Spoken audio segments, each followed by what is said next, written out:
World War III, which will not be like World War II, very different from it, very fragmented, will take place after 2029. So Trump's chart actually jump scared me the first time I was looking at it. To see the country gaining a strong political hold over centers of energy around the world. Another frontier may open more towards the far east now. So the conflict is basically moving east. There is something that transcends our relative view of the past, present, and future. In the next 12 to 18 months, I don't think people need to fear a lot.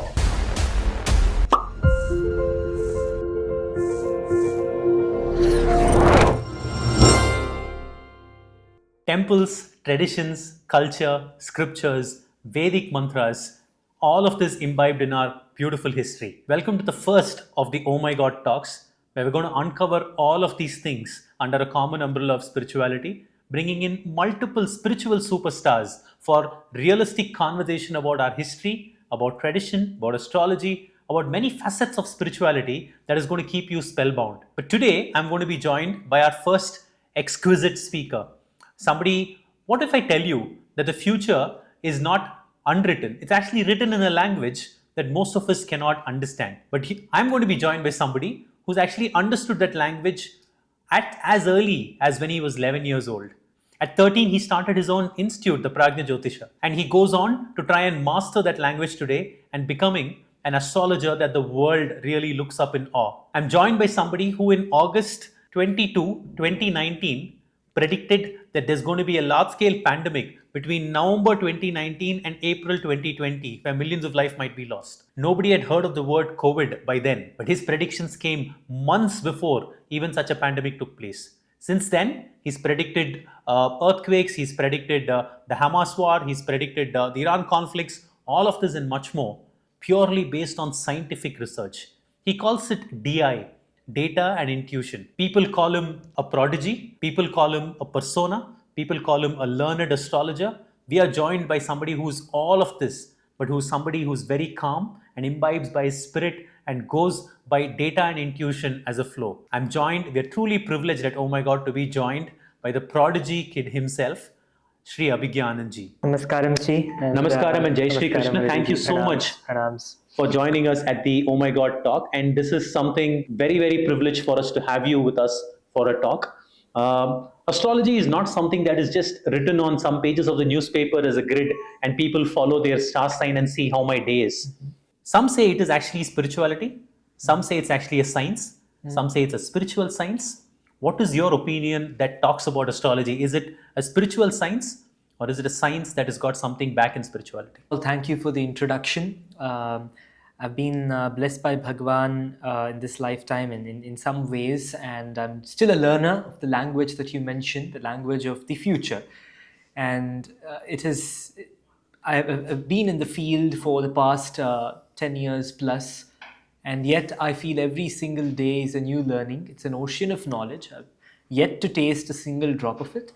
And the very first taste of this ocean itself has led me on this quest continually. And Bhagwan, whenever I have ebbs and flows in my interest in the field, Bhagwan has rejuvenated that with something from somewhere completely out of my control to let me continue on this path. And I'm sure and I hope that it leads to something greater for society itself and for myself as well.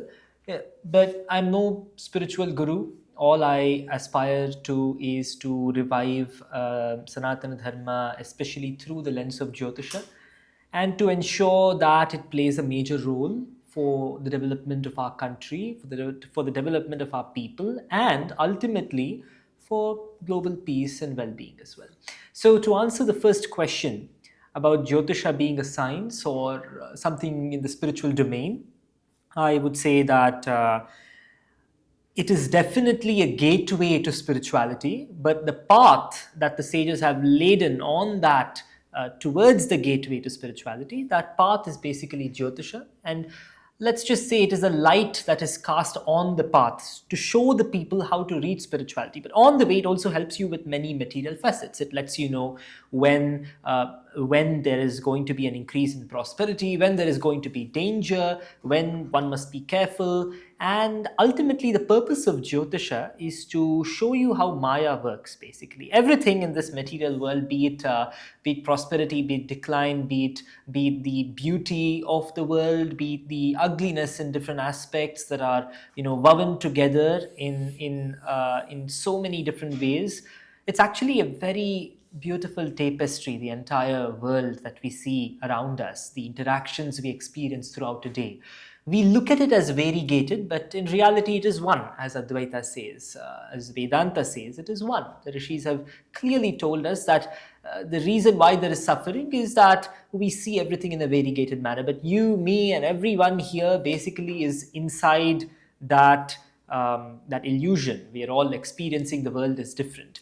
Jyotisha eventually allows you to see it as one. None of us have reached that level, but it allows you to see it as one. So initially, as you master any field, be it mathematics, be it even the medical field, going deep into the anatomy, the biology of the human body, and going deeper into, say, physics or chemistry, any field, you'll eventually connect with spirituality. Similarly, with Jyotisha, although the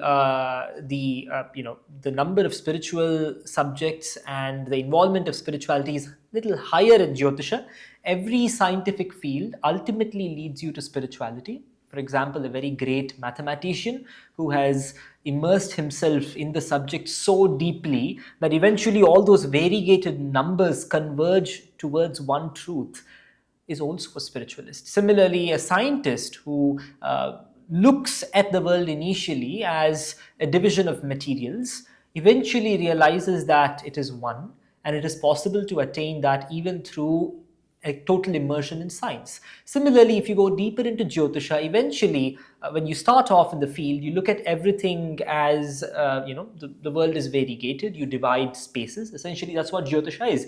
You have this one large ecliptic belt, you're surrounded by a celestial sphere, and you cut it into different parts and try to assign values to those parts and make predictions on the basis of that. But eventually, as you go deeper, I hope at least that I start to see everything as one with the grace of that divine supreme being. And before we continue, I'd like to pay my tribute and request for the blessings of Bhagwan, pray for his blessings with this beautiful prayer dedicated to Surya Deva in the amazing words of the great saint and sage, expert of Jyotisha, Varahamihira. So let us begin.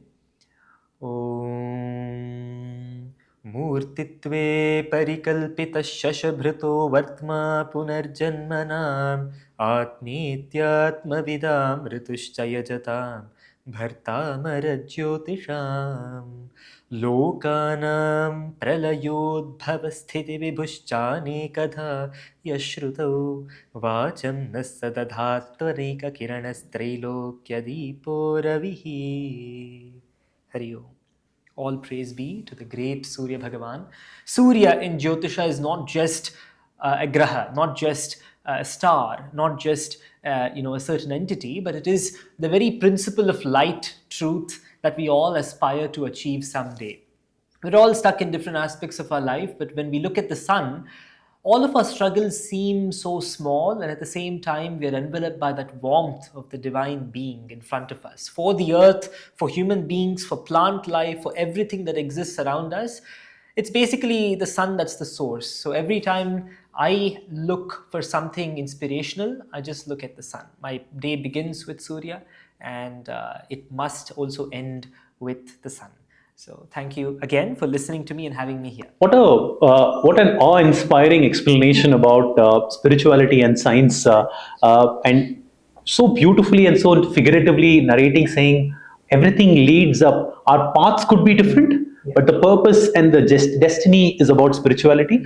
And you told about a scientist, a mathematician. I'll rather extend it beyond and say when a musician composes a music score, he becomes one with spirituality. You feel spirituality when you are in that process, when an artist conceives something. True. And so is astrology as a science of spirituality, but it takes in inputs in the form of numbers, in the form of data, and uses your intuition. But eventually, it's a spiritual process, and beautifully intertwining Dvaita into this whole thing is something fabulous. Thank you for that extended, wonderful clarity from a layman's perspective. I think so. It's so beautifully articulated.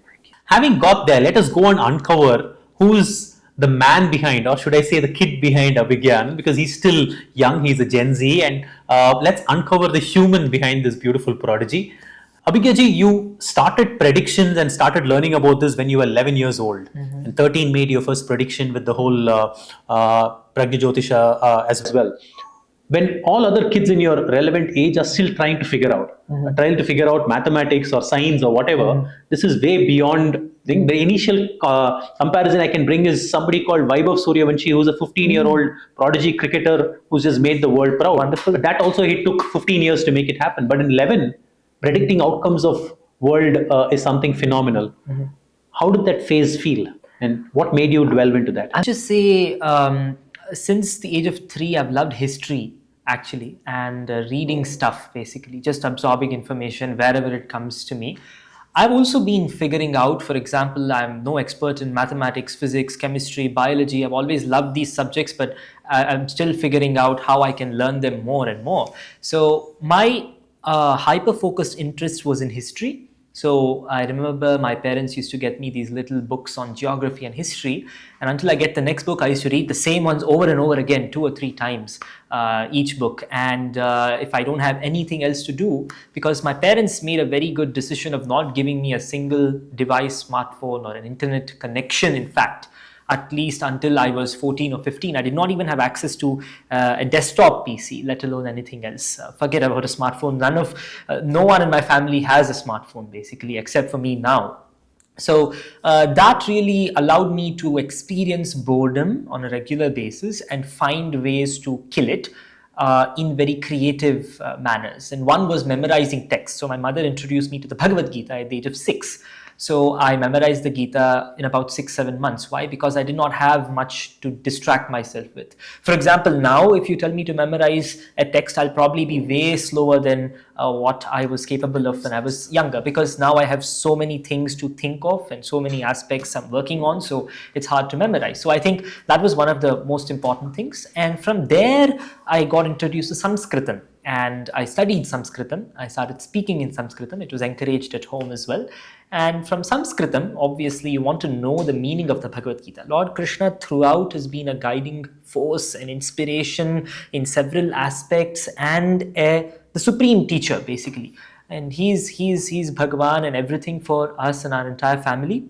So learning the Gita in his own words, in Sanskritam, in the Deva Bhasha, has been a guiding force. And from there, Sanskritam, from there, Jyotisha. The class just opposite was that of Jyotisha. I got just, randomly, I'd say by Bhagwan's grace, connected to the class. I learned Kannada just to understand Jyotisha, because at the time I was not very fluent in Kannada, but the classes were in Kannada, weekly classes. And I got introduced that way. And the teachers, of course, were very skeptical of me learning astrology. So I had to do some preparation work before meeting them and learning it, for which my parents took me to a nearby bookstore. And when I picked up the first book on Jyotisha by Dr. B.V. Raman, I definitely recommend anyone interested in Jyotisha to just go through his books, keep reading them one after the other. And even if you don't get those points, read them over and over again, because they are amazing. And the first time I laid my eyes on those papers, on those pages, something in me told me that this is probably not the first time I've read this. And some of those concepts were very easy to understand. Thanks to my teachers again at Divya Jyoti College of Astrology there, on a regular basis, I was getting good insights from them, from their experience. But the real breakthrough came when I began to study the original scriptures of Jyotisha written by the sages, the Brihad Jataka, the Brihad Parashara Hora Shastra, along with my knowledge of Sanskrit, which was rudimentary at the time and has developed ever since. So it really helped me understand what the sages meant when they were speaking about something and apply it properly. Eventually, of course, I started applying those concepts very early. I did not wait for a green signal from anyone to start applying those concepts began because I had this interest in history. I started to correlate historical events to planetary combinations instead of focusing on individuals. There are many great people who focus a lot on individuals. I began to apply these principles immediately to historical patterns. And my approach was macrocosm to microcosm, because that interested me the most. There are other people who start from the microcosm and build their way to the macrocosm. So, and that is how I got introduced to Jyotisha. And again, I made certain predictions as well, but we'll come to that soon. Mind blowing. I mean, you told us the path that led you to the prediction. You told about the starting point is actually Bhagavad Gita. Yes. I also read that you recited the entire Gita when you were at 8 by heart, I believe. So at the age of 7, I presented the Gita to Jagadguru, the Shankaracharya of the Sringeri Matha. And that was wonderful. And some people at the Matha gave me the guidance to study Sanskritam, because obviously, once you memorize the Gita, there is a yearning to understand the meaning, like why are you memorizing in the first place? But the Vedic tradition is that you memorize first and you understand later. So that those concepts, those ideas remain with you for a long time. So even now, when I'm about to take a big decision on any front, because as a Jyotishi, you take many decisions in a day. Every single prediction assessment you make is a decision. So the Bhagavad Gita gives me inspiration to take those decisions. And I think that's the most important thing. Anyone looking to learn Jyotisha should have a background in the Gita as well. Beautiful. How the Gita paves way for you to master Jyotisha and the starting point. Your early journey is very, very inspiring. You told about your interest in history. Yes. I binge on a lot of history as well, and I'm very passionate about reading about some bit of history, specifically about India's independence and the struggle around it and unheard of heroes. What is your favorite aspect or subject of history? My favorite subject of history is supposed to be, those few intersections. I believe Lenin once said that there are decades when not much happens, and there are weeks when decades happen. So I focus on those weeks when decades happen, because those are the most interesting parts of history. And then I study the lull that comes in between. When there's relative peace, there's relative prosperity, but nothing big on the positive or negative side. Humanity is just eating on what has been built by the people who lived in the weeks that were like decades. So I focus on those time frames, and as of course one of them would be the early 13th century, the early 14th century again, then the early 17th century, and again now the 21st century. Interesting. So yeah, I mean there are periods of time throughout history which I focus on, and everything from politics to culture to socioeconomic aspects, how people interact. Obviously, I'm also immersed in Maya. I rarely get to have a few glimpses outside of it. Very, very rare. That too when I'm really focusing on my meditation. But rest of the time, my mind is actually going into these cycles and history, because I'm very interested in how people interact and how the environment interacts with people and vice versa. So that's the historical backing, where history helps you to try and predict the future as well. So very interesting to binge on that. I'm going to directly cut the chase and go to that one wow moment.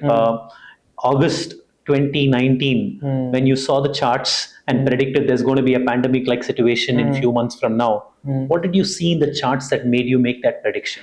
So in order to have found that combination, I had to be very lucky in the first place, or I had to be a super genius with a sort of LLM-like thinking ability, which I do not have, obviously. So it was Bhagwan's grace, I would say. I was just sitting in front of the Arunachala hill in the morning, just finished my puja and stuff, and normally Jyotishis look into the Panchanga, right? So you just flip the pages and you go through it.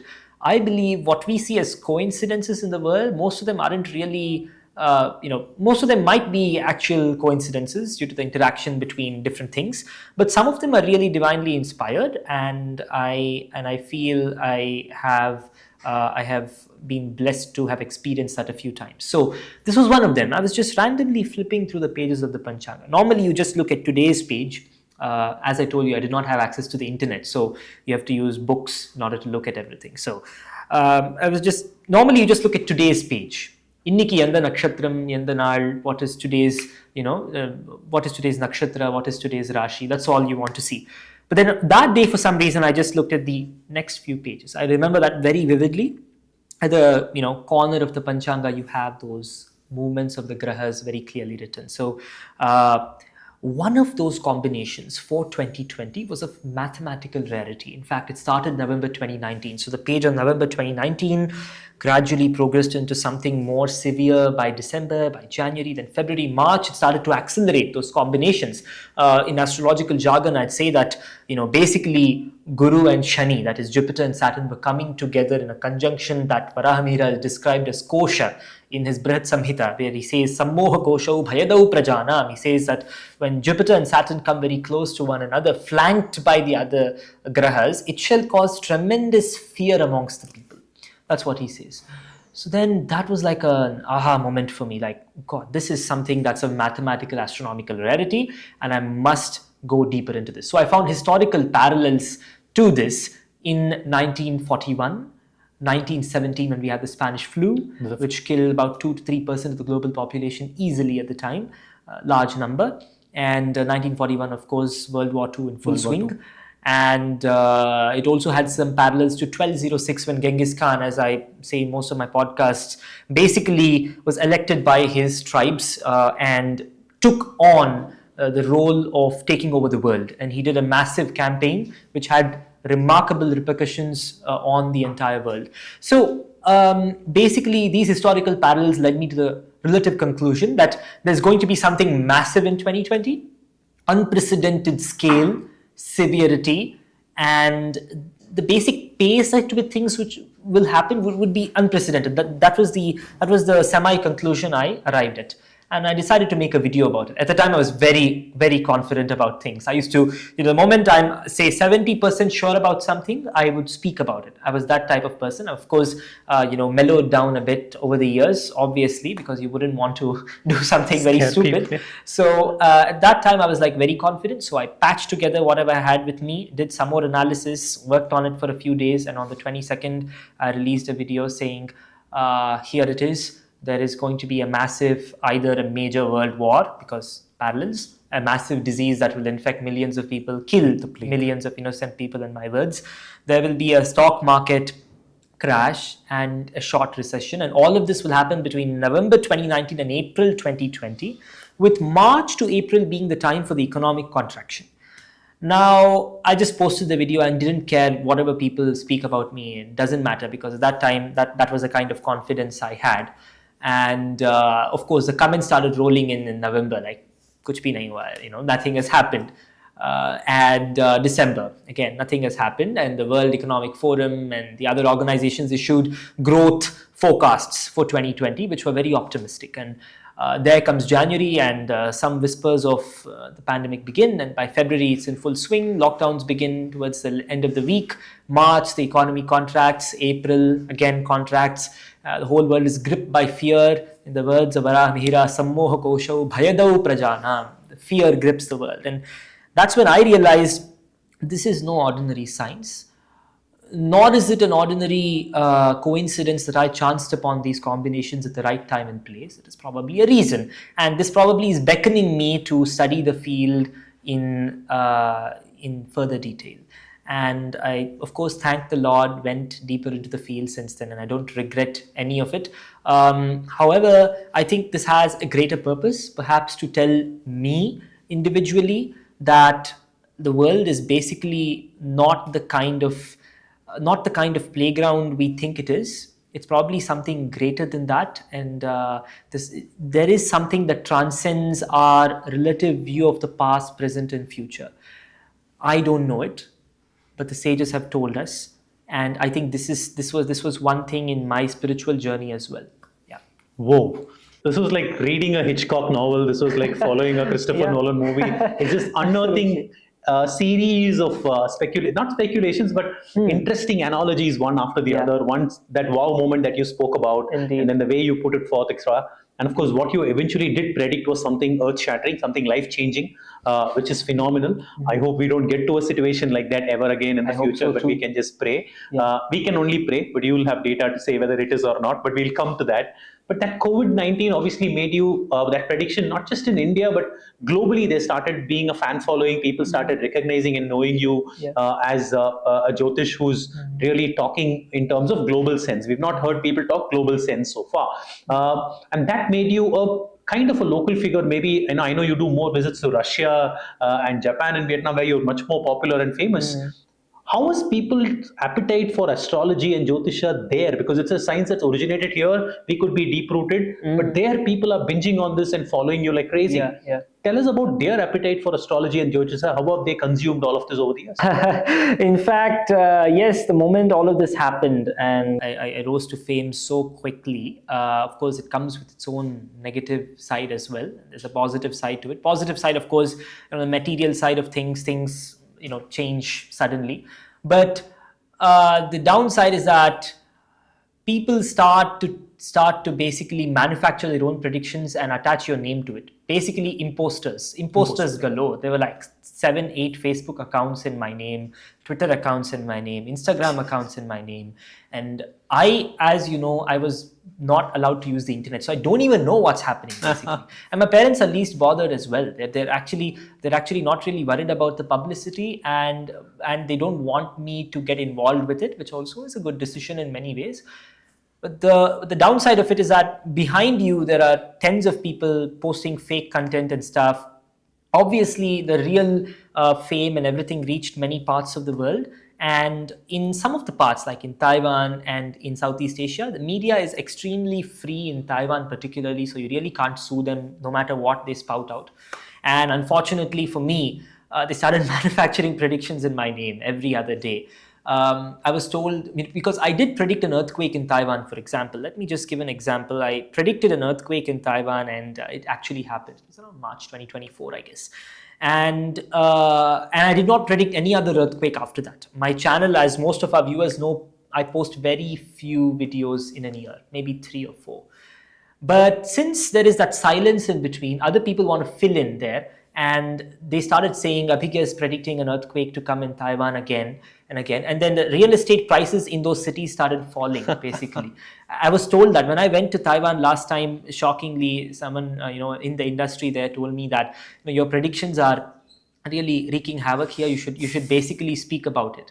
And I tried my best to basically calm them down and tell them that they shouldn't be taking things so seriously. And even if I said something, you're not going to take it this seriously, really. You still have to use your own critical thinking, understand, because again, I'm coming from a standpoint of data. There is a little bit of intuition. Intuition is very blurry. Data is also not very clear. Most of the time, by God's grace, 90% of the time I've gotten things right, but past performance does not guarantee future results. You have to use your own critical thinking.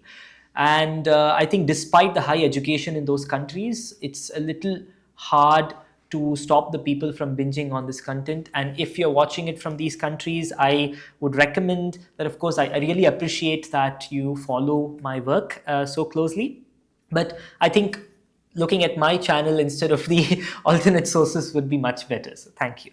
Lovely. And this appetite across the world, and once they saw this coming in the earthquake you predicted, they changed their perspective that this is a science worth following, isn't it? And you stamped the authority of astrology across the world in your own spiritual way. And people look at the 9 grids and they look at individuals, as they say they start micro and go macro. But you grew macro to wipe this across continents, which is awesome. But here is a trick question for you. And like you, I may also be able to predict this answer, but I'm seeing if I get the same answer from you. Has there been any one prediction of yours which you've made and you secretly hope that you're proved wrong? Yeah, I mean, that was the first one because that was kind of terrifying. At the same time... You're talking about COVID. Yeah, in fact. But at the same time, there was more awe, and it was very awe-inspiring in a very neutral sense, not positive, not negative. The whole situation was awe-inspiring for some reason, because you could just see how the patterns are playing out in the world.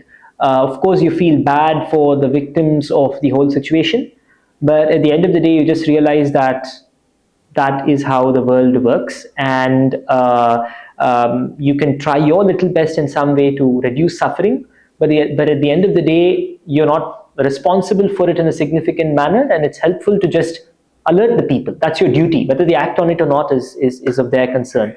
And you just hope for the best. You pray. And that is where homas, havans, meditation, and all of that comes up. And a lot of people are meditating today. And when they get to know of these predictions, they're very empathetic people, essentially, people who meditate for extended periods of time.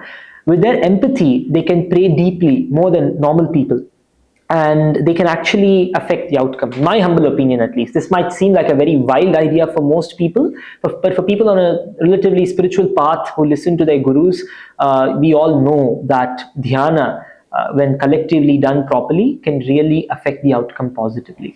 And that doesn't change the destiny, though. It's already part of the destiny. So you spoke about talking about the facts. You spoke about Dharma and Sanatana in a lot of places. My next area of focus is exactly talking about these specific aspects. Today, a term that is used vividly at many forums, it could be in parliament buildings, it could be in political speeches, it could be in memes or on social media, is Sanatana Dharma. People find it cool to try and talk and invoke things about Sanatana Dharma. Yes. But it's we are keen to try and understand from an expert on, I want to strip Sanatana Dharma of the noise and only speak about the core of what Sanatana Dharma it is for an Aam Aadmi, for them to understand. In your words, what will it be? Correct. So dharma is basically a set of principles. It's not exactly religion. You can use the term to connotate religion as well. But religion is a more Abrahamic and later concept. Dharma existed way before that. So dharma pichavekshin avikampitum arhasi. For example, Lord Sri Krishna emphasizes the importance of dharma. Set of principles. In this context that we are supposed to use it, in at least in the context I'm speaking about it at the moment, it's basically a set of principles that have been given to us by the wise sages who saw the right future for humankind and who have given us a set of principles, starting with Lord Sri Krishna himself in the Bhagavad Gita. A simple few verses there you would find in the 16th chapter. Basically, ahimsa satyam akrodha abhayam sattva samshuddhi jnana yoga vyavasthiti danam damascha yajnascha swadhyayastapa arjavam ahimsa satyam akrodha tyagah shanti apaishunam daya bhuteshu aloluptvam mardavam hrihi achapalam tejah kshama dhritihi shaucham adrohah na atimanita. So these are certain principles of life in general: non-violence, truthfulness, doing the right thing, and giving as much as one can, and sacrificing for the greater good, and focusing on the words of the divine sages, studying their works, etc. These are basically part of dharma, principles that are part of the Daivi Guna. And Lord Sri Krishna has elaborated this in detail as well. It's actually very deep. I'm just showing a surface level excursion into this. So, Dharma essentially is what must be done, the right principles that we must follow.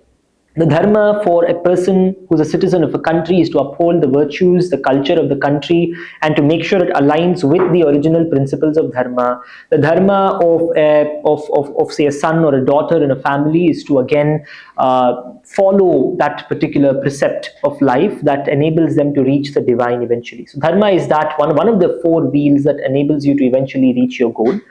And Sanatana Dharma is a set of eternal principles that don't change.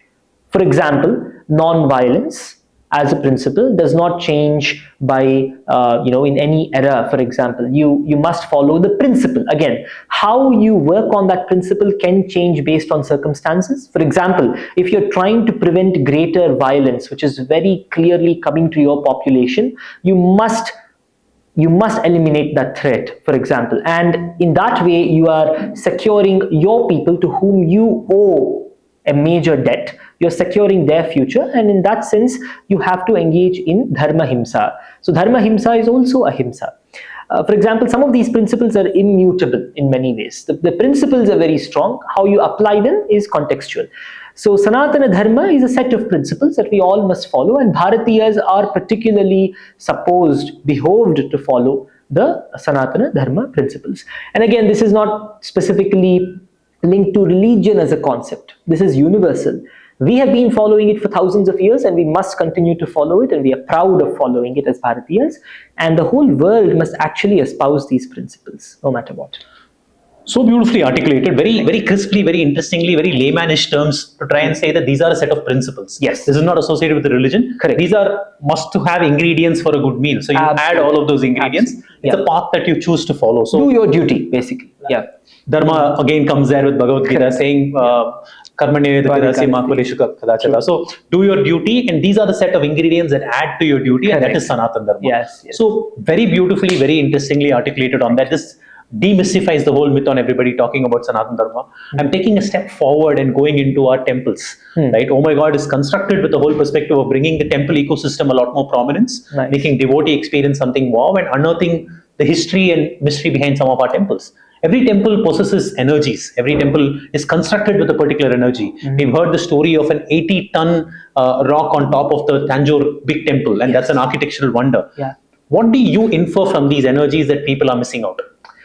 Yes, so temples were always constructed again as a gateway for everyone to experience the divine, because the divine has, as we say, he's achintya. He cannot be completely pictured, measured, or put in a framework completely. But that doesn't mean that we cannot experience him in some facet of his.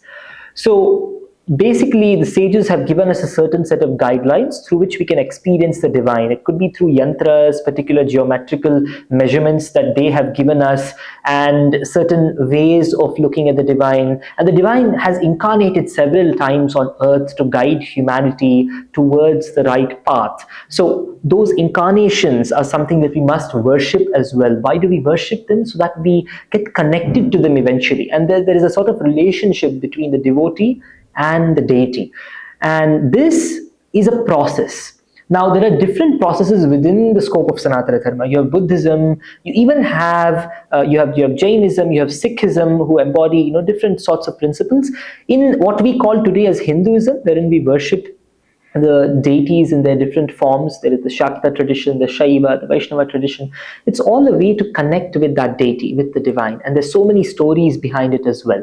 So all of that comes together in a temple. So what we call as a temple is a mixture of everything. You have musicians and music, which comes to serve the divine. You have people educated in Vedanta who give jnana to the common masses. You have parayanas that go on. You have bhajans in Tamil, in Sanskritam. You have poets basically who come together and give knowledge to the people. And then you have the deity of the architecture, which basically inspires people in so many ways. You have wonder, all the emotions are brought out there. The Navarasas are brought out right in the temple. You have everything. It's basically inviting every facet of society. People who are distressed also come to the temple to relieve themselves of distress. Even they are pulled in. Sometimes people say, you shouldn't visit a temple keeping in a material thing in your mind. Say, cure me of a disease or help me, gain livelihood. But actually speaking, Lord Sri Krishna says that even those are his devotees. Artho, Jignasa, Artharthi, Jnani, cha Bharatarshava. Of course, the highest level is when you approach the divine purely to know him and to be one with him, of course.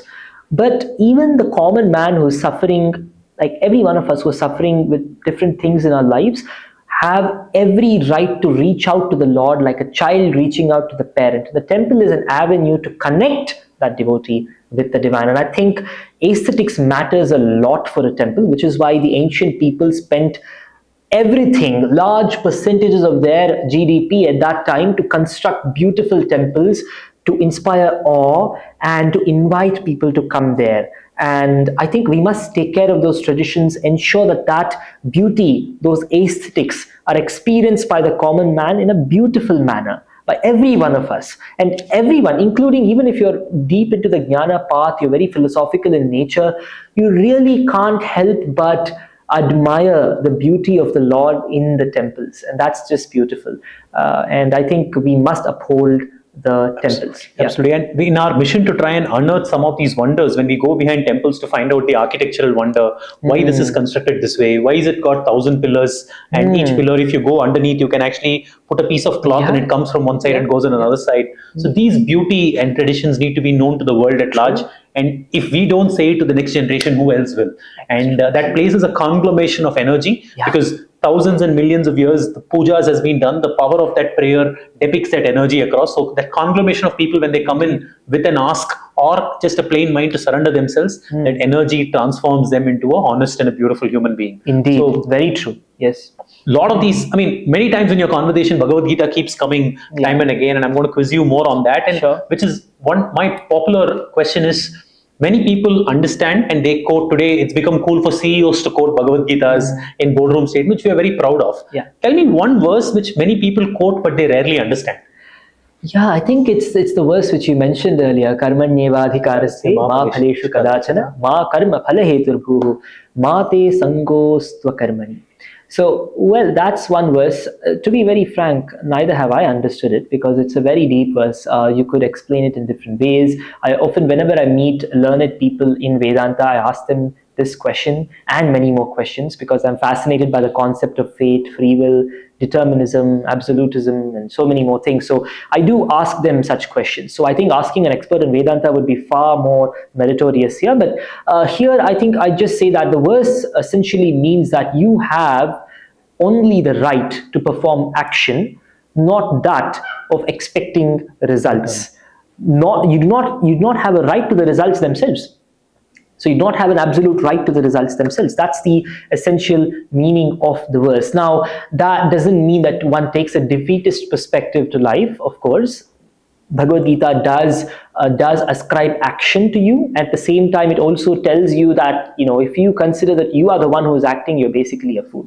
Only a fool considers that I am acting. It is actually the one divine which is acting in every single sense. A very difficult concept to understand even for me, but that is the truth. Ishvara sarvabhutanam hriddeshe arjuna tishthati Brahmayan sarvabhutani yantra rudhani maya. A very high concept of Advaita Vedanta in the Shastras. It is Bhagavan, the divine, who is making everything and everyone function in Maya as if mounted on a machine. Yantra rudhani maya. It's a wonderful concept. At different parts of the Gita, again, he ascribes action to the individual. But at the same time, he says that everything is done by the divine. So the way we should look at this is basically, of course, determinism, and that to action being ascribed to the divine is actually true. That is the way it is. At the same time, we must take a more optimistic view of life because we do not know destiny, which does not mean destiny does not exist. Destiny does exist, at least in my humble opinion, following the Shastras. Jyotisha is the pratyaksha pramana of the existence of destiny as such.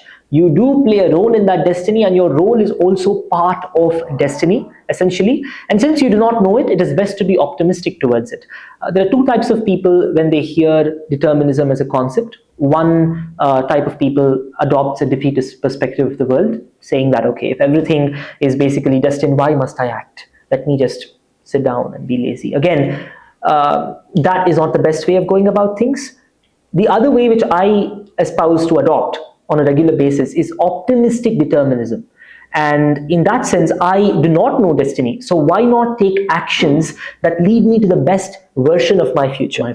Simple, because I do not know it. Why not do something? Because the future is so exciting either way. So that's how I look at life every day. So nicely said about the Gita as well. And the context in which this was said also is very interesting. When Arjuna is preparing for a war, instead of Krishna giving him arms and ammunition, he gives him a lecture about how you need to. And that is what mankind also needs to learn. We are in a state of war most of the time. Mentally, we are fighting some battles or the other. And every verse has a particular aspect that teaches you. And things, right time to go back to the Gita and try and make this a part of your everyday identity, which is amazing. I'm taking a step forward from the Gita, and today's generation, for example, is a fast forward generation. It's a generation driven by reels. So I'm going to focus on the Gen Z little quickly. But if somebody doesn't have a guru, somebody doesn't follow traditions or rituals, what could be the first step towards spirituality that somebody takes to go in that direction? I think basically adopt a regular practice of sadhana in your daily life.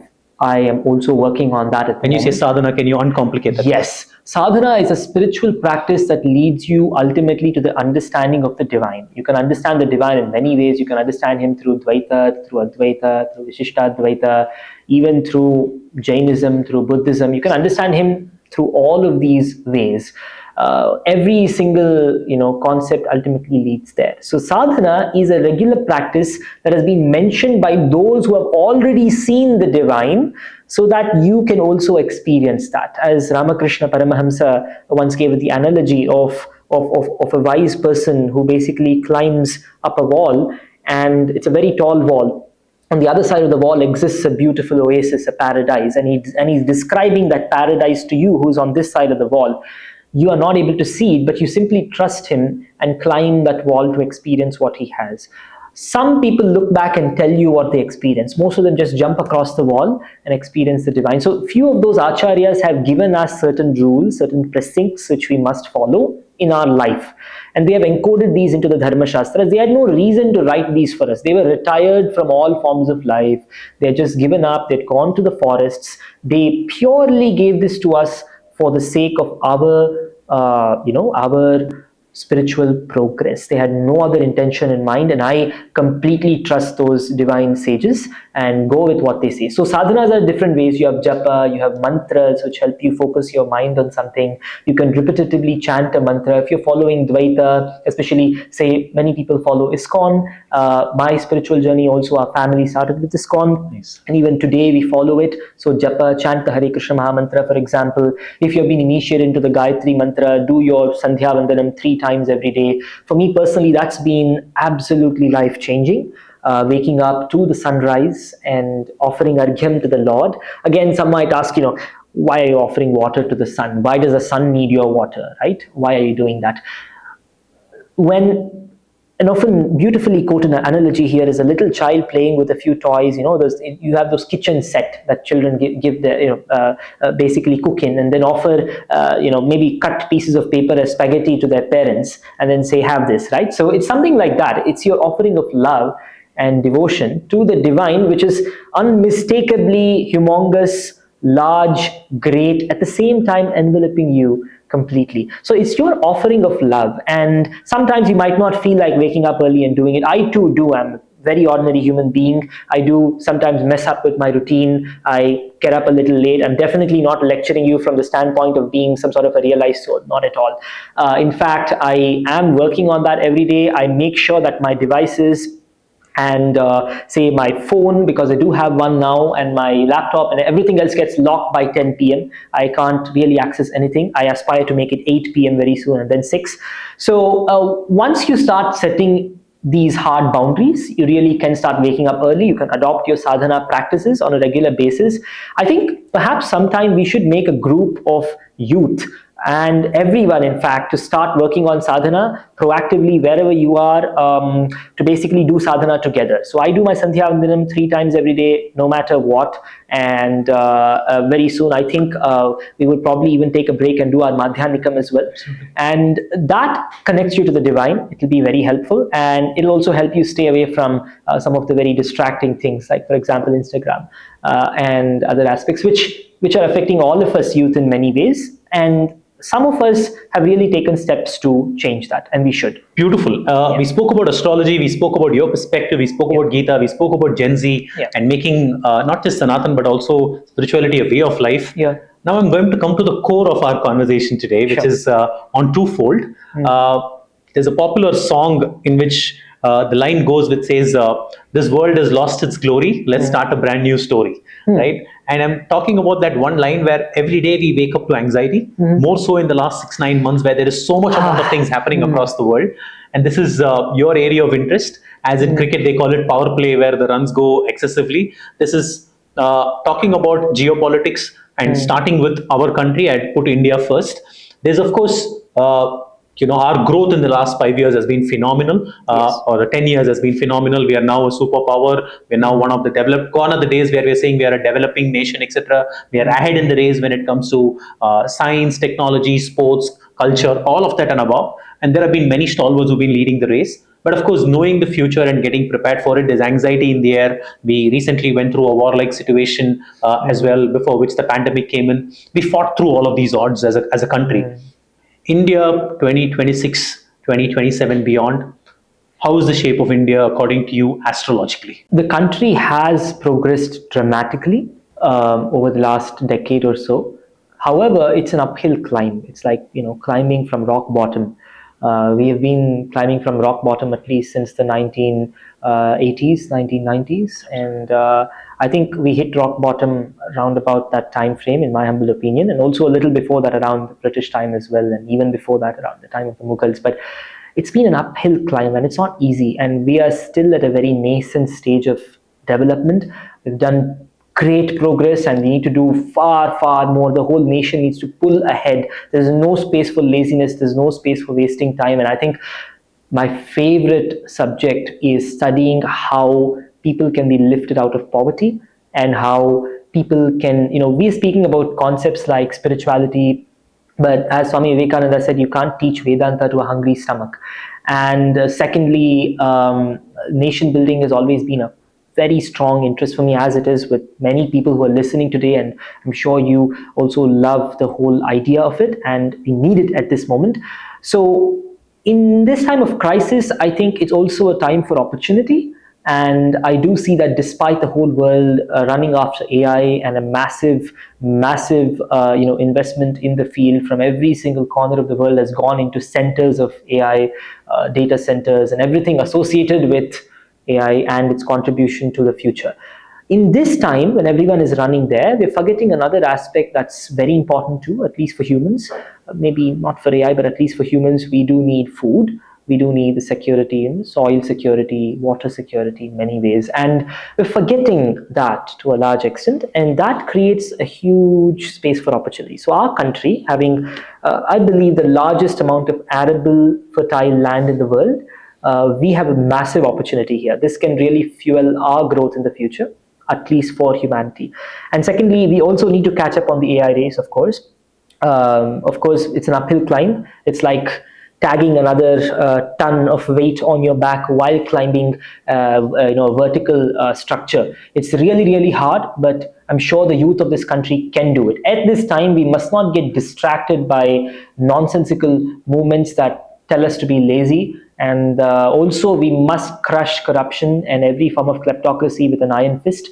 And if that is done, we can really bring this country up. And this is a perfect time for it, because very soon, when the AI hype, of course, the hype cycle, AI will make massive contributions in the future. It is worth a large percentage of what is being invested into it at the moment.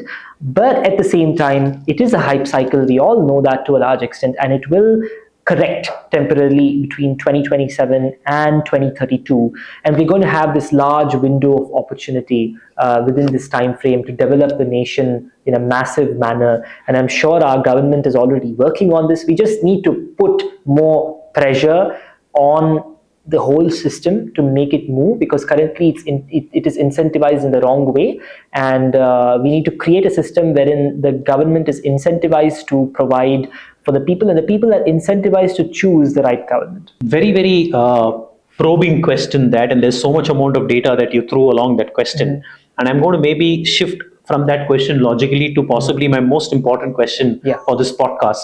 And this is there in every viewer's mind who's listening in as well. Mm-hmm. While so much work has been done, I know we need to keep running faster than what we are running to stay where we are. Correct. Right? So the load that we are carrying and together towards a Viksit Bharat is something very critical. Mm-hmm. Prime Minister Modi came and made one of the announcements recently that Indians should stop traveling abroad, stop buying gold, and use less of oil and use EV kind of things, etc. Yeah. Is there a silent alarm for the future, or is it something that we need to be cautious about? What does the grid say about our position for the next 12 months? Yeah.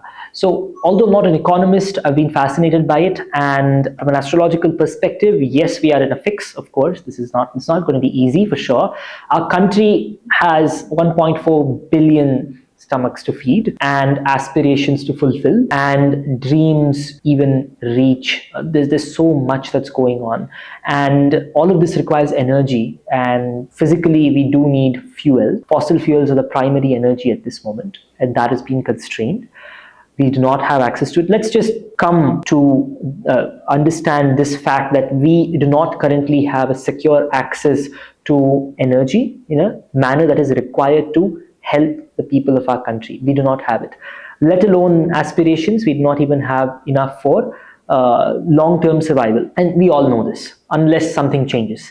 and things will change, because again, there's a 1.4 billion people pushing ahead, and they all want things, they all want to succeed in life. So the country is going to become more aggressive on this front in order to be able to acquire sources of energy, and in order to acquire the technology that's required to power this country. And that will happen in a very aggressive manner in the coming few years. And as a nation, we must support it as long as it is within the bounds of logic and dharma to a fair extent.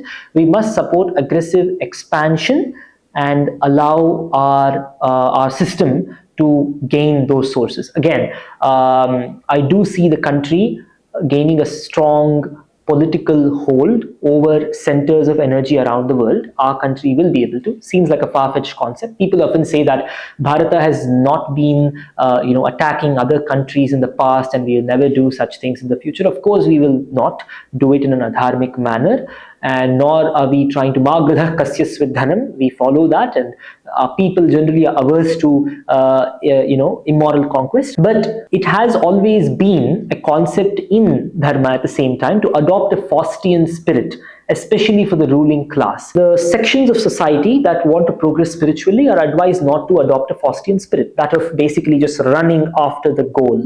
But certain sections of society have been suggested by the sages to adopt a Faustian spirit, to go behind things. And those are the Kshatriyas. Again, not by birth. I do not believe in a by birth caste system, but people who have been entrusted with the responsibility of providing for the future of this country must adopt a Faustian spirit, must chase that which is needed to for the nation to progress. And they will very soon. There will be pressure.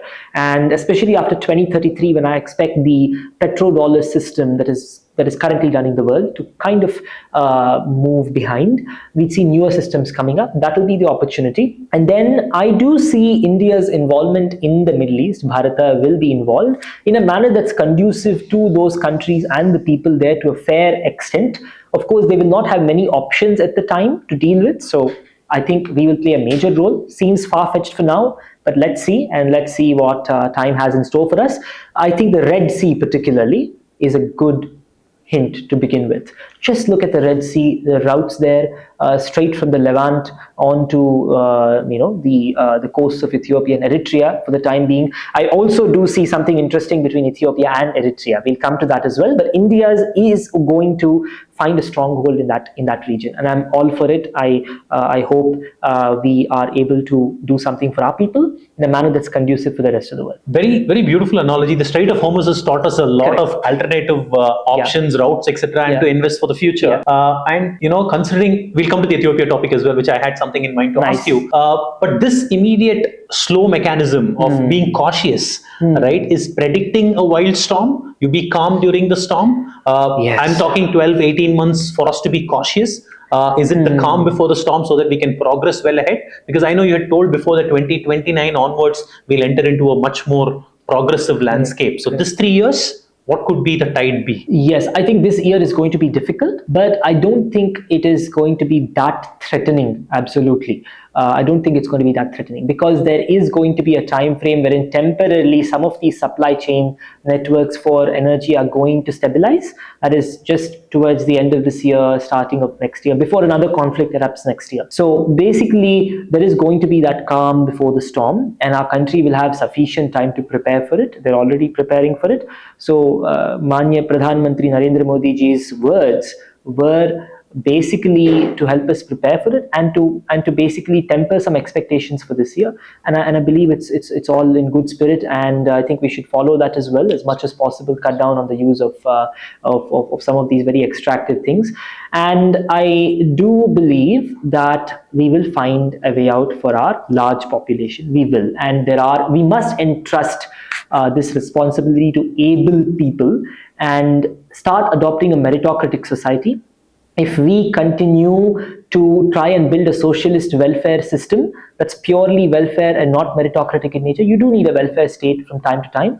But then if we continue the way it is, then we're not going to be able to let the country expand. So for the next 12 or 18 months, I think the youth of this country will come to terms with, will ask the government to to impose a meritocratic system or to allow it to happen.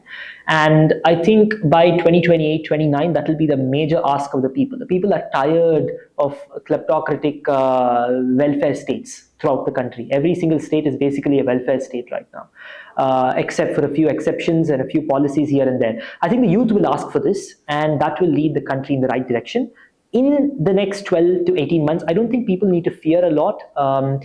Things are going to be going on very well. The fear is a good opportunity to buy into the country. Not to fear more, it's preparing ourselves to try and handle the future better. No panic to be set in. Yes. And in your talk, incidentally, 2 minutes back, you mentioned calm before the storm, before we hit another turbulence in 2027. Correct. What Not range of our them? country this time, because we'll be well prepared by then. We have 18, 19 months for that. But somewhere in 2027, I will mention the time frame as well. I'm still working on the exact time frames right now. Another frontier may open more towards the far east now. So the conflict is basically moving east. For example, I draw parallels to 1967. Let's just take our viewers straight to 67, when there was the Six-Day War in the Middle East, and the petrodollar system was just beginning to form. In 1973, the petrodollar system was properly instituted. Before that, between 67 and 73, there were a series of wars that took place in order to make it happen. Yom Kippur finally in 73.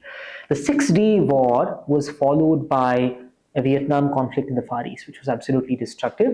But this time it's not going to be destructive. Essentially, there's going to be a situation in the Far East, or basically the Near East to us, which is going to change geopolitics significantly. And I'm seeing that happening in 2027 or early 2028.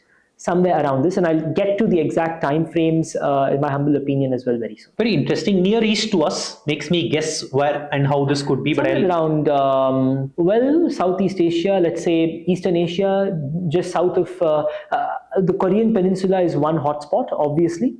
Just the Philippines, too, because there are some parallels you could draw to the Battle of Hue in Vietnam. And pardon my Vietnamese pronunciation, it's just that region when there were massive issues there. So similar combination is coming up very soon, in fact, very soon, before 2027 April itself. So nothing to Vietnam, but somewhere in the region. I'm trying to zero in on that. Yeah. So, and our dependency, I'm again coming to Bharat Desha, that our dependency on anything to do with either Far East, Middle East to a great extent is there, but we are safe in terms of, but Far East, our dependency is also not that high, it's lesser, so the conflict may have lesser effect on us as Bharat Desha to begin with? Yes, progressively lesser, as we adopt a friendly, aggressive expansionism. We need to adopt that at this stage. Expansionism sounds like a very terrible word. I am not speaking about the concept of Akhand Bharat. Of course, we'll come to that later. But expansionism from the standpoint of energy security is absolutely necessary in many ways. It is a controversial concept, but every country does engage in it. China has engaged in it. And the population of China has not opposed their country while engaging in it.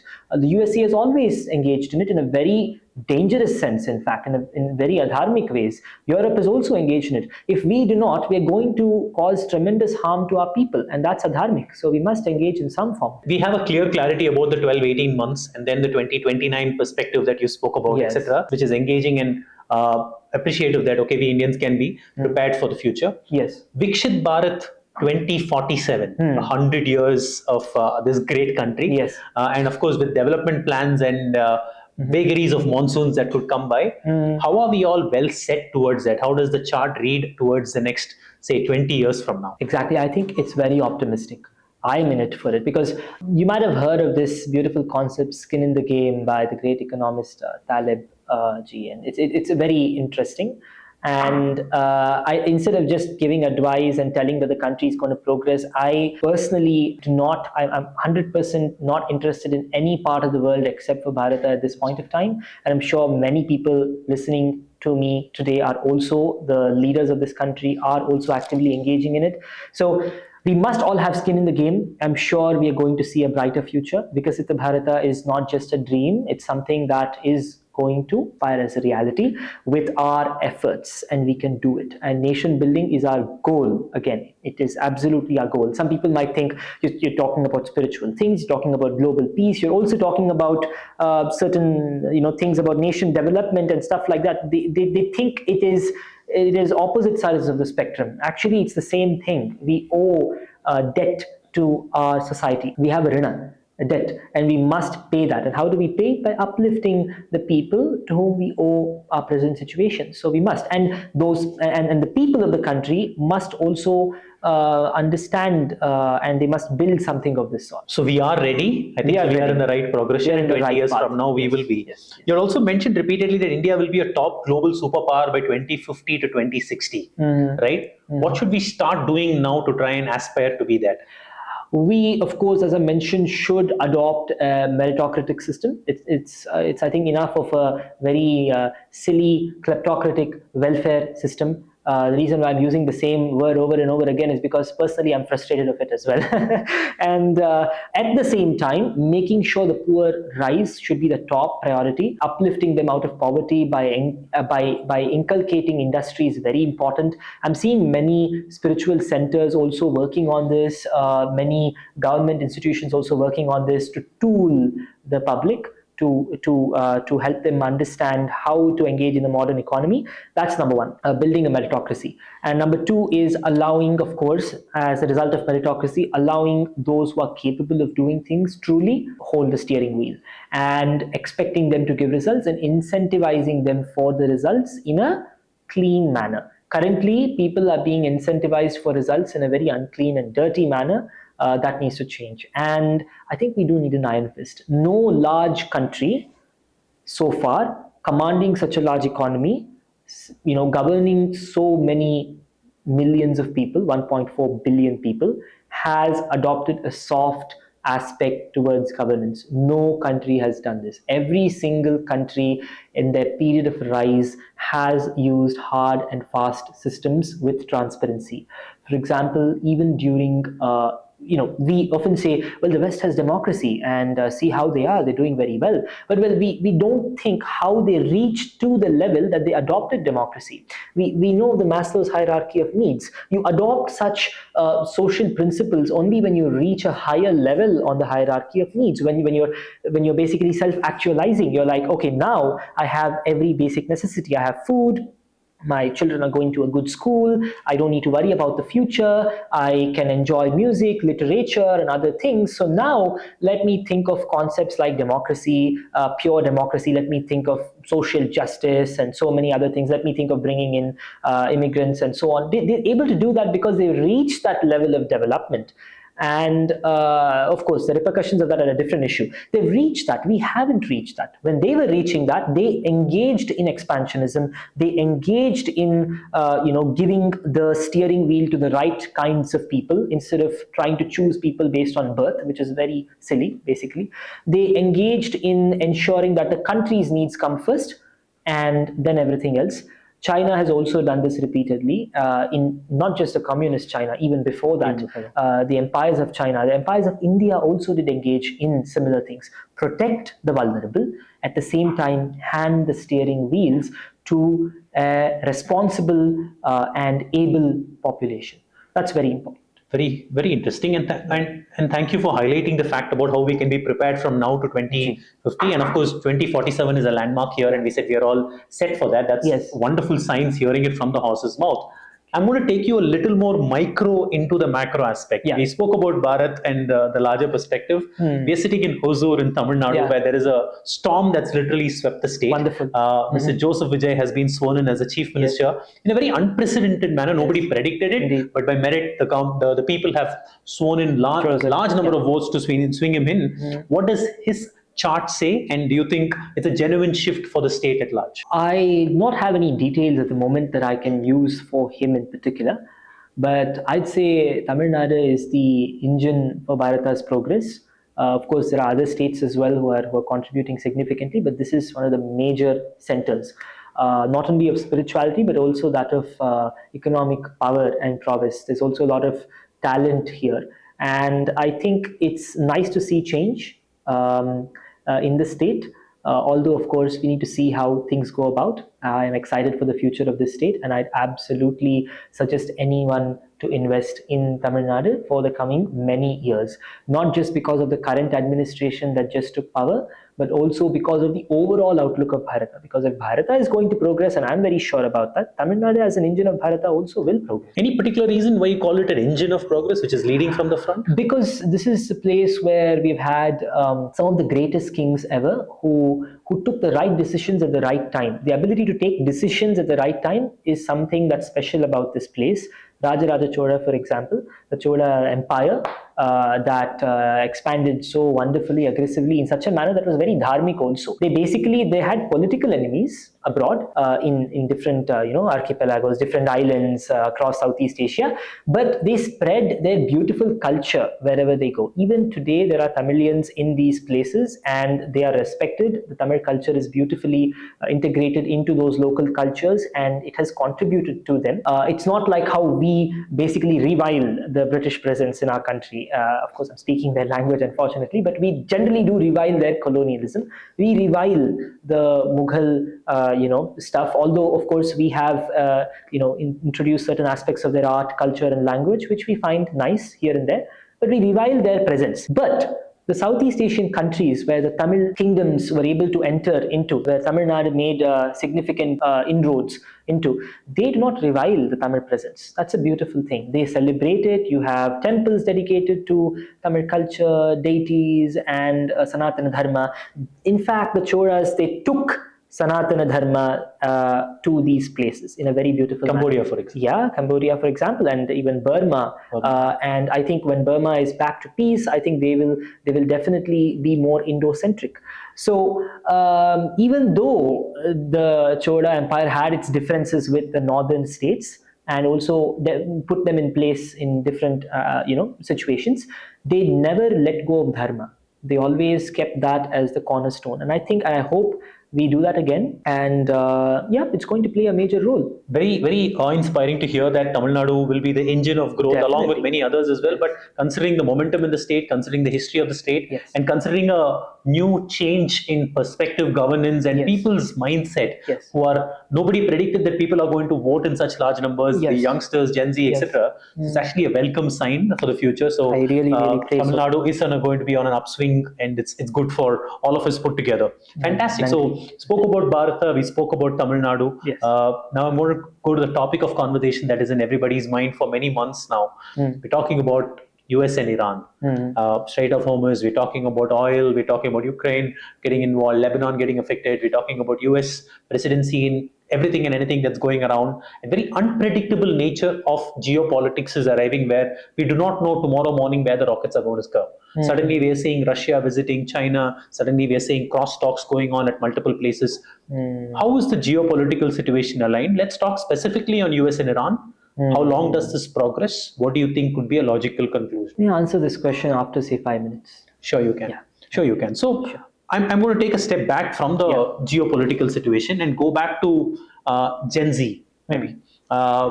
Today's generation is very forward thinking, outlooking, etc. They are an Instagram vibeable generation. But astrology, when they see, okay, I'm not okay with old sciences, I'm not okay with old talks, etc. What's in it for the new? Yeah, I mean, Gen Z is a massive population segment in the country. We have one of the largest percentages of young people in the world. And that's percentage. In terms of absolute numbers, it's probably the highest. It's a very wide group. It's very difficult to categorize them into particular sections. There is an overwhelming majority of Gen Z who are also very culturally connected, and I'm very happy to see that. We often cast our generation as being rebels of the previous generation. Obviously, that's the case with every generation. You want to be different from the previous generation in some manner. The previous generation of the country, in fact, was more secular and more very disconnected from our culture than this generation, I feel personally. But at the same time, this generation demands a rise in scientific temper. And scientific temper is perfectly compatible with Sanatana Dharma. Sanatana Dharma has been the source of inspiration for scientific advancements in the past as well. And Jyotisha is not the antithesis of science. Anyone who studies the subject can really understand that. In fact, Jyotishis crave to work in a scientific manner. It's just that it's so beyond our understanding that's very difficult for us to put it in a scientific framework. We want it to be in a scientific framework. It'll probably take another few centuries for that to happen. At the same time, it is not the antithesis of science. I do not call it a science. I do not, because science in the modern sense has a very different definition. It is a vijnana. Yes, it is vishesham jnanam. It is a very special form of knowledge that is beyond our bounds. Let me give an example. Humanity collectively did not have precise knowledge of the gravitational forces, nor did we know how thermodynamics work, nor did we know how nuclear fission, fusion, etc. works. But it was going on in the sun for billions of years. We owe our lives to all of these different processes. Gravitational forces have been acting on the Earth and other planets for eons together before we categorized them, understood them, studied them. Similarly, there might be some other forces which are currently acting on us which we are not yet aware of. So let's just be open to it. And in the meantime, I thought, I'm not going to be forcing others to accept that astrology is a science or to respect astrology. You can have your own opinions about it. That's completely fine. That's the spirit of Bharata. You can even say tomorrow God does not exist, and I'm going to be perfectly fine with it, my friend. God doesn't exist to you. Okay, that's fine. That's the Vedic tradition. You have Charvakas who used to go around saying that, you just have one life. Rinam kritva ghritam pibet. That was the Charvakas saying, take a loan and have ghee. Basically, enjoy life and don't care about anything. And we still tolerated them. They were going around everywhere. Even today, we have the same Charvaka mindset in parts of the country. I just invite my generation to explore the past and the wisdom of the past and to integrate it in the right manner as we see fit, as the sages have advised in our modern economy and society. And we can very well do this. It's very compatible. It is not an Abrahamic cult. It is a beautiful syncretic system. We absorb everything here. That's a very, very nice point of view for a youngster and a Gen Z to try and look at. And I want to add to your point saying temple crowds are increasing. Yeah. People going behind culture like yoga and retreats and all this stuff are growing crazily. Spiritual tech apps, oh my God, was created for that purpose only. It's upbringing as well. Yeah. People are binging and consuming more on spirituality these days. Yes. Do you think it's all by choice? Or what does the chart say? I think starting 2020, we're entering a completely new era. So when I made the prediction about COVID, of course, there was a negative side. But when Guru and Shani come together with so many grahas, it's not always just negative. There is a negative side, but the positive side is what you're seeing today. Massive cultural rejuvenation. I'd say 2020 is that rebirth. You'd see, the Gen Z of our country becoming overwhelmingly supportive of national rejuvenation. Of course, party doesn't matter here. The goal is national rejuvenation. Is it a spiritual exactly. Awakening time? It is a spiritual awakening, absolutely. So national rejuvenation and spiritual awakening are going hand in hand. And we see that the Ram Mandir Udghatan took place after that. We see more youngsters invested in their spiritual culture. We see them, physically also basically espousing those symbols of spirituality, wearing tilakam and wearing a kada or maybe Rudraksha. Anything, Rudrakshas, and chanting mantras and following systems. There are bad actors, of course. As a nation of too many people, we have bad actors. We need to root them out, of course. Public will do it eventually. But there's so much good. Let's see the good. And it's happening. And I'm very happy about it. Lovely, and it's a great context setting for the youngsters as well to look forward to and being consuming. Amongst all of this is, what do you think about this whole terminology of manifestation? People manifest about something. Is it real, or is it just a trend and it'll fad and it'll fade off? I think manifestation is actually a concept that is supported by the Shastras. Because the Vedas make a prayer. A prayer is basically manifestation in many ways. You're praying to a higher power. Instead of just, manifesting dryly, you're praying to a higher power, and the Vedic suktas are very manifesting. They don't just say, give me something positive. They go into specifics. They say, give me great health, give me, great life, give me success in every venture, give me a great family. So they go into very specifics, and there's whole suktas about it. So our culture has been that of manifestation, but towards a greater power, not just dryly, because when you do it dryly, it's very different. But each to their own. And I think manifestation is very helpful.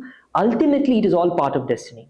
but it is helpful. Beautiful. The very fact that you will manifest, or the very fact that you will pray for that to happen, is also part of your destiny.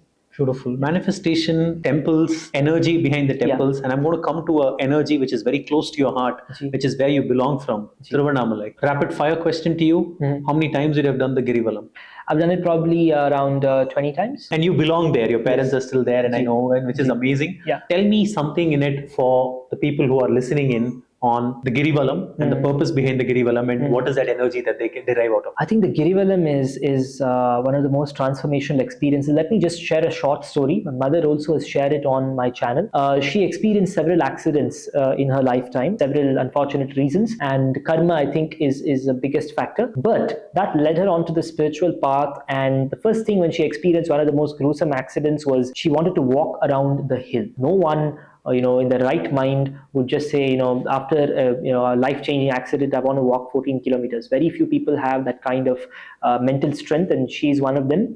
She decided to walk atop the Arunachala hill, go climb up to the Skandashram. Every day after that accident, there were like 22 stitches that she had to undergo on her face as well. And before that, another big one. So miraculously, even we were telling her, do not do all of this. It's just harmful. And I'm not a doctor. I don't suggest that you do this after an accident. In her case, it transformed her. Her pain was gone. After the Girivalam, her pain was gone. Today, she complains of no pain. Of course, some other health problems will persist. Your karma, you have to experience. But sometimes Bhagavan really wants to get rid of some problems in your life for a good reason, and he will do that through these methods. So do the Girivalam. Of course, at the moment, you might feel it's too much of a sensory load, noises, sound, people, dirt, filth. Alongside, you have beautiful architecture, nice people, friendly people, even clean places and pockets. So it's a mix of everything, and I think it's also a representative of the world around you. It's a mix of everything. So amidst that chaos, you must focus on the hill. Just focus on the hill and walk around that, and that's just amazing in silence. And maybe while listening to mantras. And initially, when I started doing Girivalam, of course, it was a little difficult, 14 kilometers. And that too, sometimes while fasting, right? You do 14 kilometers. It feels a little too much. But then gradually, your tolerance increases. You're able to do more. It becomes amazing. I definitely recommend doing Girivalam. And if anyone from the administration in Tiruvannamalai is listening, I think it would be awesome if we could do something to improve the experience for the people, Girivalam wise, the aesthetic wise, and also everything end to end. Very, very beautifully said. Tiruvannamalai is one of my go-to places as well. I have a heartfelt connect there, and there is a vibe that I just want more people to talk about it. And great. We're doing that at Oh My God as well. You have an extensive Tiruvannamalai guide that you can find inside Oh My God on what to do, how to do, etc.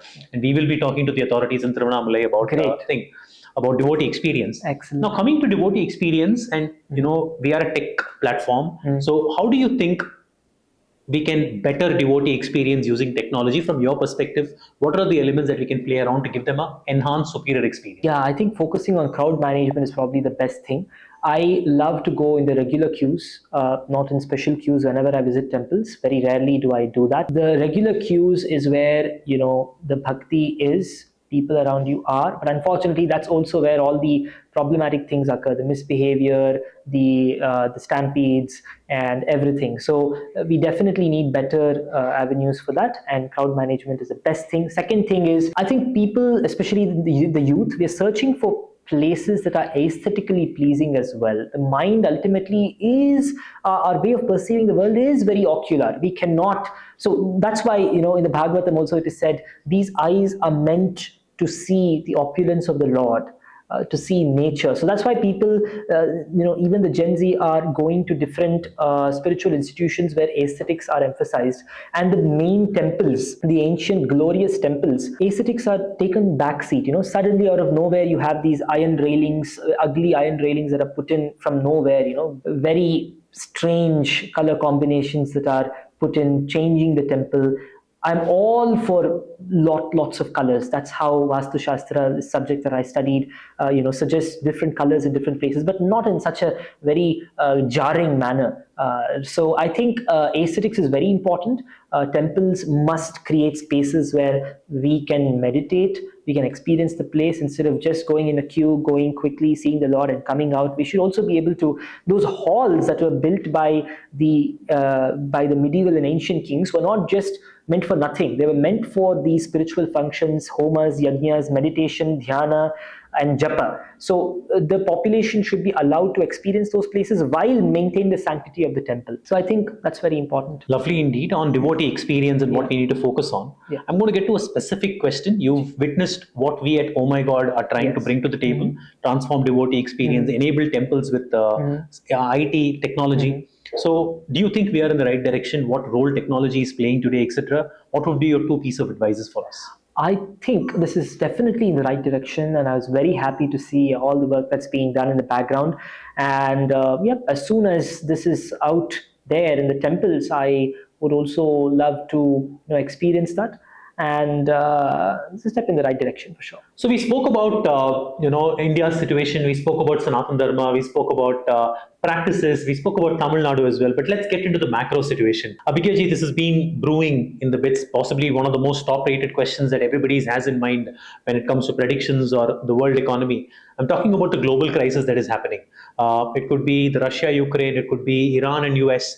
Let's take Iran and US specifically. Strait of Hormuz is still a topic of conversations and people are going back and forth. You don't know whether you're going to wake up to a war or you're going to, until the last second, we were not aware a few weeks back as well. Now, what is the situation brewing into between US and Iran? Yes, it all goes back to 2023, October 7th, basically, when a specific combination basically triggered the whole Middle East to turn into an entire fireball, what it is at the moment. That combination was foreseen, again, using Jyotisha, because the combinations were very similar to 9/11, which also had a similar outcome. Just after 9/11, the whole Middle Eastern region went into becoming a total fireball, and there was devastation everywhere. Lots of innocent lives also were lost. Similar things just happened after 2023 October, similar situation. After that, another combination also showed that Iran would be affected in early 2026, just after November 2025. And it has gone on a rampage there. Autocratic and dangerous leadership has gone on a rampage of killing many innocent Iranians as well as launching attacks on nearby nations. And in return, of course, the 11-time superpowers, which is Israel and the United States, both have also engaged in absolute violence in the region. So it's aligning with the astrological cycle. Something like this was just simply supposed to happen in many ways. But in my recent prediction of what would happen there, I'd mentioned that starting the 11th of April, a temporary period of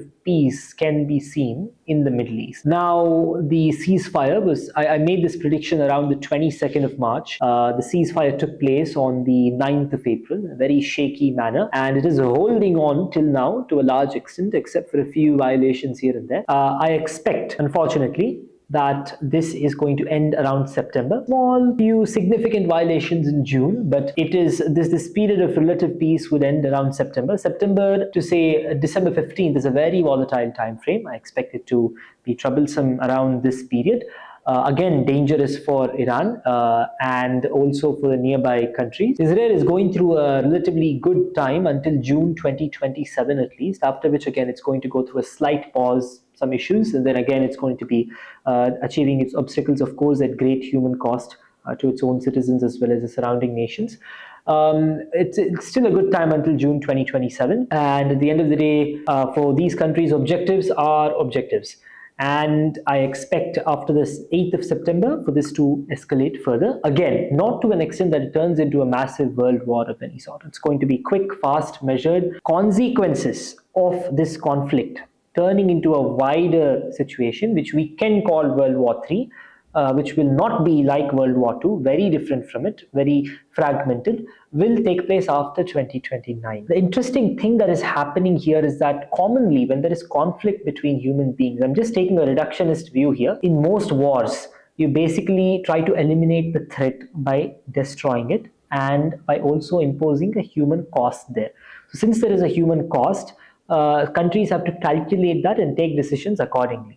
But very soon, since the battlefield is changing using artificial intelligence, and if artificial intelligence from one side is fighting with the artificial intelligence-based systems from the other side, and resources are what they're fighting for, the human cost is out of the equation. So this is going to definitely change the way war is seen.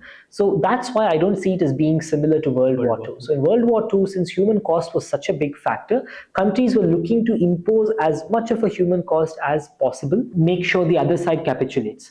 So this is going to be very different. I'm still studying how this could go about. I'm studying game theory as well to an extent to see how it works along with Jyotisha. But based on whatever I can see so far, it's going to be a different war, and I don't see equanimous damage throughout the world as we saw in World War II. Absolutely devastating. And again, I don't expect the time frame before 2033 to be as devastating as 1940 to 45 were. The reason is, again, that I've often quoted this, just think of all the things that happened between 1914 and 1974. So just look at the whole world from a 60-year cycle lens, which is the Vedic system, the Samvatsara system. So we divide history into 60-year cycles. Each 60-year cycle is made up of 20 sub-periods, and each 20 sub-period has a characteristic of its own. Now, in these 60-year periods, 1914 was the start of one of them, which ended 1974. We have the second time frame, starting 1974 up to about 2033. Now, 1914 to 1974 saw the worst wars that humanity has ever seen, all wrapped in one. And after 1974, there has been a very weird sense of calm, except for a few conflicts here and there, which have imposed relatively less human cost, and which have been way less destructive. You can just think of it. 1914, World War I begins, ends about 1917-18. 1917, the Spanish flu. It's absolutely devastating. But keeping that aside, 1929 to 1939, the Great Depression, and 1939 that completely explodes into World War II, and that continues until 1945, culminating in the bombing of Hiroshima and Nagasaki, the first and last to date use of a nuclear weapon against a major human city filled with many innocent people. 1950, the Korean War begins. Of course, the 1970s are riddled with conflicts as well. 1967, we have the peak of the Vietnam War in the US, absolutely devastating. The Six-Day War takes place in 67, and 68, peak of Vietnam War again. 71, Indo-Pakistani War, again big scale.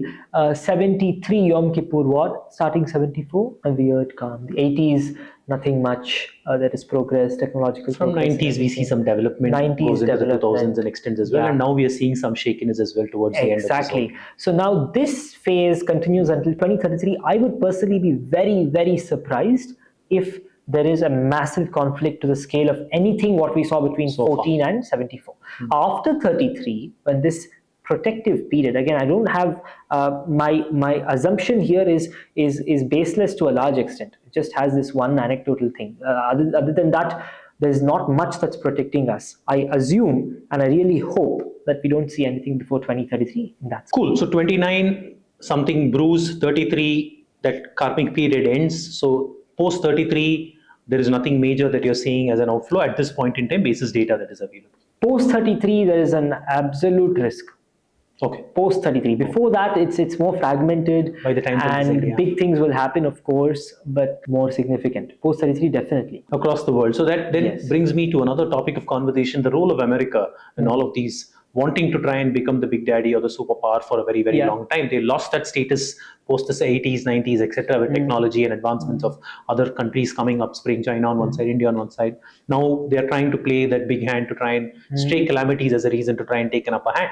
What will be the scope of America in the next 5-10 years, Trump administration, post-Trump administration? I just say the lamp is burning bright now, and we often know that The lamp is burns burning bright when it's about to. So that is something we're seeing at the moment, and it is definitely burning bright.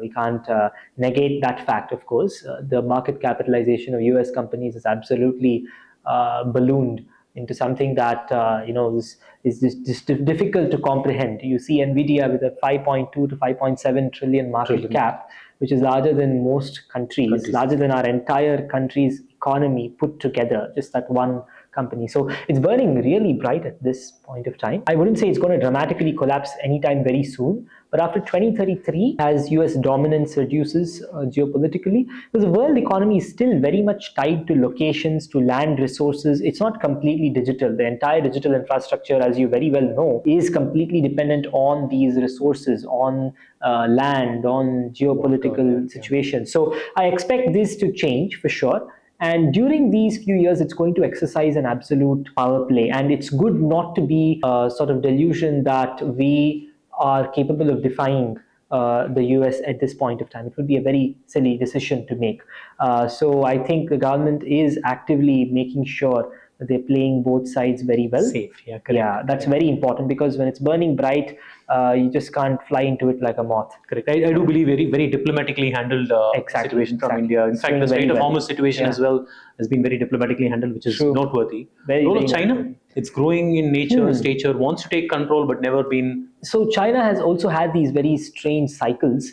I'm not definitely the first one to speak of it. The Chinese themselves have chronicled the association of Guru Shani cycles with their prosperity and progress. Since the last 3,000 years, they have maintained a record of that. And they have these cycles in their system. So based off of that, 2030 seems to be a difficult year, but China is going through a phase of prosperity. Its phase of decline started earlier than ours. So it ought to experience a phase of prosperity earlier than us. So that's the reason why they've actually raced ahead of us. We'll be catching up soon. That's because when we were relatively doing well, China was totally struggling. Let's say, so they were called the sick man of Asia.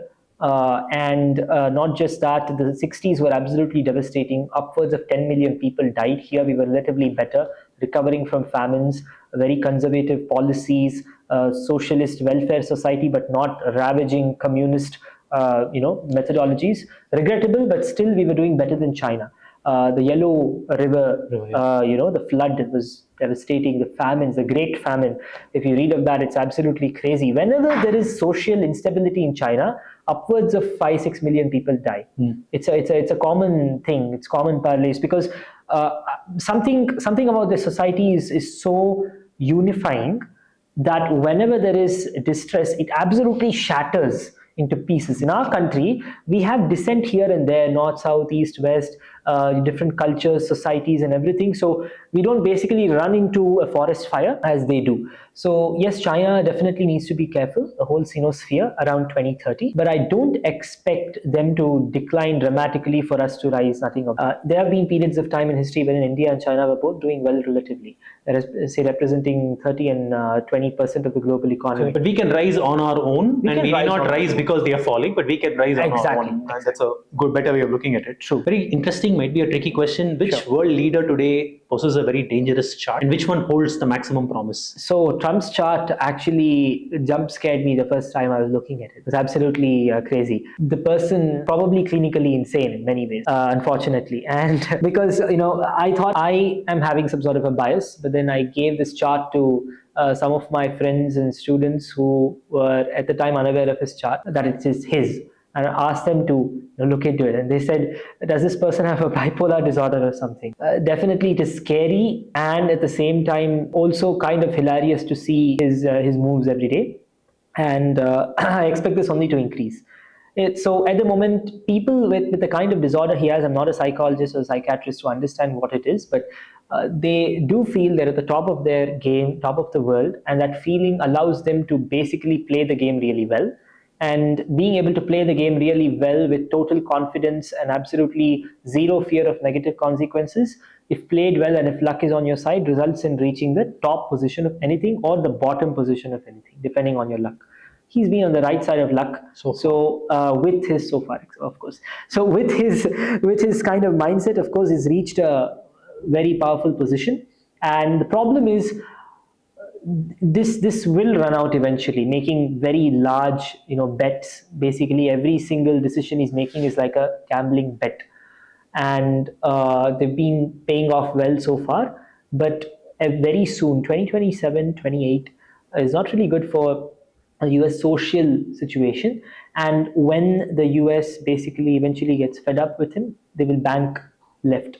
And if they bank left or if they bank too hard right on the political spectrum, that means, yeah, the time has come for them to decline. But again, I don't want to take a very absolutist approach here with US declining and stuff like that, which I hear very regularly, that this rhetoric of the US getting destroyed and things like that. Nothing of that sort.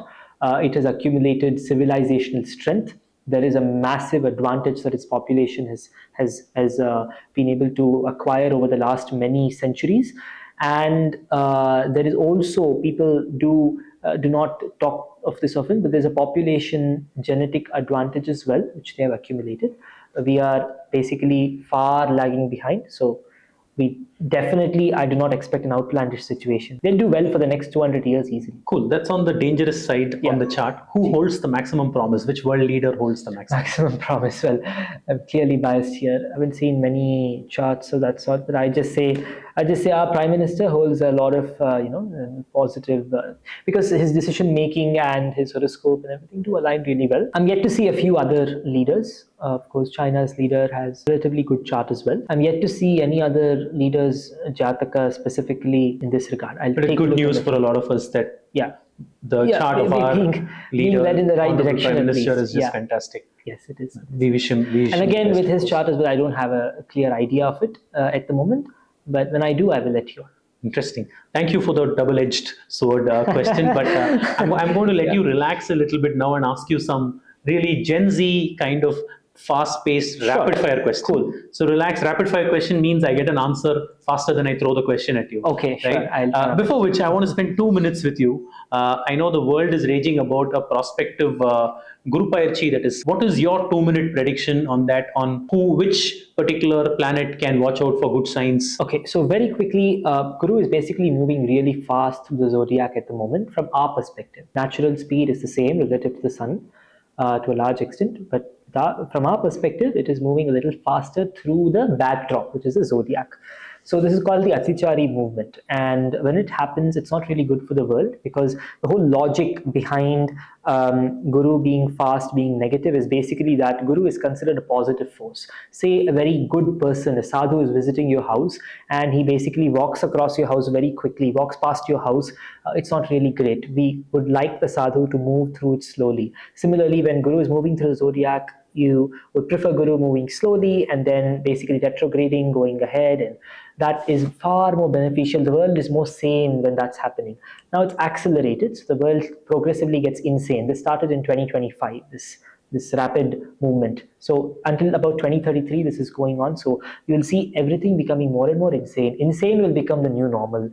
Pace will be very fast. We are still, coming to terms with the pace of things. So that's it. And getting into Kataka Rashi, it's going to be, of course, a little temporarily more benevolent, but unfortunately, it's moving fast towards the edge of Kataka. That is by early 2027, late 2026. Starting November. Again, that coincides with the same time frame. There's going to be another upheaval. So that 1 month is again not going to be good. After that, again, it's going to be good. So it's basically very alternating. I will get deeper into this once I have more data, because I'm trying to find parallels. Interesting. Now let me get into rapid fire. Okay. Chill, relax, and give me fast-paced answers. Sure. One planet you would want ruling the world right now. Guru. Yeah, because it's Guru Payarchi time. Oh, of course, yeah. One temple every Indian must visit in their lifetime. Somnath, and I myself haven't visited it yet. I hope to. What a brilliant piece. Destroyed 17 times, but springs up an 18th time to stand tall. One of the Jyotirlings. Yes. Mind-blowing. One Vedic text every young Indian must read and understand. Bhagavad Gita, and secondly, I consider it to be Vedic, and Sanatani, that is Tirukkural. Beautiful. Lovely answer. Yes. What a beautiful answer. Tricky question. Mm-hmm. Gold right now. Buy, hold, or sell? I think just hold, perhaps. Hold for now. It's good for the future. Yes. One word for India in 2027. 2027. Technological transformation, education system changes rapidly. One word for India in 2047. 2047, leader in food security, millions of people being able to afford discretionary things. Vikshit Bharat a reality? Yes. Wonderful. The most important thing that you do every morning? Sandhya Vandanam. The 3 things that you're passionate about outside of astrology? Automobiles, history, and travel on my bike. Yes. Lovely.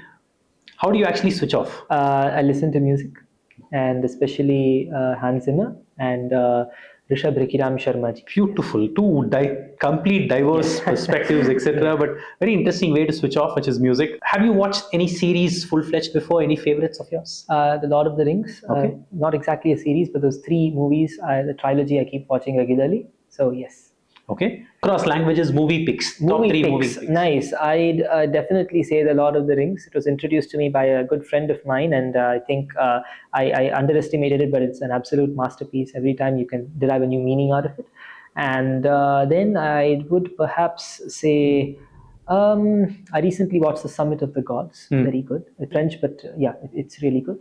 And then, I think these Get two me an really come Indian to movie. mind. An Indian movie. I'm yet to watch something of that sort which I can really recommend at the moment, but I'm hoping to watch Devi by Satyajit Ray. By Sajay, nice. Very interesting. Have you watched it? No, I've not. I've heard so much about it. Okay. I think we should. We should. I think Yes, I'm a huge movie buff, but I will. Nice. We'll get our hands on that. Cool. Yes. What is astrology in one sentence for someone who's never heard the word Jyotisha? Jyotisha is understanding of celestial light and its relation to action on earth or any other body. Very deep. Who inspires you as a person across any fields? Arjuna inspires me a lot in many ways. Pursuit of excellence, but when time comes, he is ready to learn things. Pursuit of excellence, absolutely. Confidence, you should always have confidence. You should know that you're capable of great things and pursue that.